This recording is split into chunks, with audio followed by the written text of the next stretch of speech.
like a naughty child? I grabbed an egg whisk for good measure and crept towards the laundry.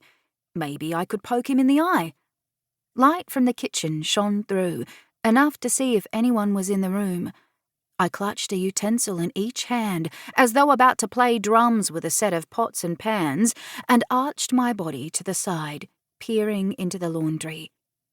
Something was spinning inside the dryer, as suspected. I crouched slightly and crept towards it. As I squinted, the sight before me came into focus, and I flinched, realizing what was inside. My pounding heart practically cannonballed out of my chest, and I jumped backwards, the ironing board falling from its wall hook onto me, followed by the broom and mop. "Ah!" I screamed, fumbling around on my butt and trying to stand among all the household equipment toppling around me. "Ah!" I grabbed the fallen broom and jabbed it at the power point to turn off the dryer. The machine continued working. How on earth? My eyes wide open, I gripped the broomstick with shaky hands as heat pounded through my bloodstream. Tentatively, I reached towards the circular door and was about to yank it open when it burst open by itself. I gasped and fell back against the equipment. My breath froze high in my throat as my mind tried to comprehend the sight in front of me. A woman. A pale, semi-translucent woman in purple polka dot pajamas flew out of the dryer and sat herself on the edge of the machine. That was the most fun I've ever had in my entire life. Death. She tidied her messy mop of curly hair and tucked red strands behind her ears. Her eyes looked straight into mine and I shook. I was wondering when you'd come and say hello. Who? What? Words snap-froze on leaving my voice box, and icicles of fear took their place.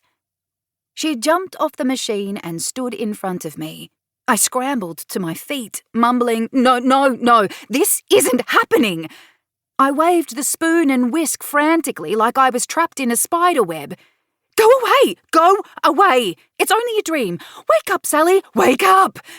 I lurched through the doorway and dashed around the corner to the kitchen, running through to the living room, squealing like a little girl and waving the utensils. I shoved the egg whisk into my pajama pants pocket, then the wooden spoon, but it fell out, and dug the key in the lock of the front door. Hey! Don't leave me here all alone! The woman shouted, then laughed. Well, if you really want to, go right ahead. I flipped my head sideways. She sat on the dining table with her arms crossed. I turned the key and pulled at the door handle, but it wouldn't budge. I tried locking and unlocking it again. Open, damn it! You might as well give up. It's not going to open, she said. Panting, I turned around and my eyes homed in on another possible route of escape, the sliding door to the patio. Except I'd have to get past Psycho Ghost Woman to get to it.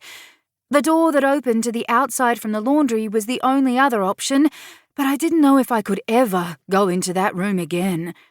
I pulled at the door one last time. It remained shut. I told you it won't open. Didn't you believe me? She pouted as though I'd hurt her feelings. My mind visualized the route back to the dreaded laundry. I should be able to make it around the corner without being caught. Just. I sucked in a few sharp breaths and ran, through the living room and around the corner into the kitchen, the egg whisk falling from my pocket on the way. Ah! I skidded and stumbled backwards. The woman was at the open doorway that led to the laundry, hands on hips, obstructing my escape route. You can't get out this way either. She shook her head. I turned and ran towards the patio door, but as I reached for the handle, she appeared there too.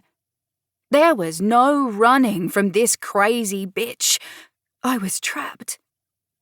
A glimmer of hope overshadowed the fear as I eyed the phone on the kitchen counter and lunged for it. It flew from the charger and onto the floor. I dove to pick it up, but it...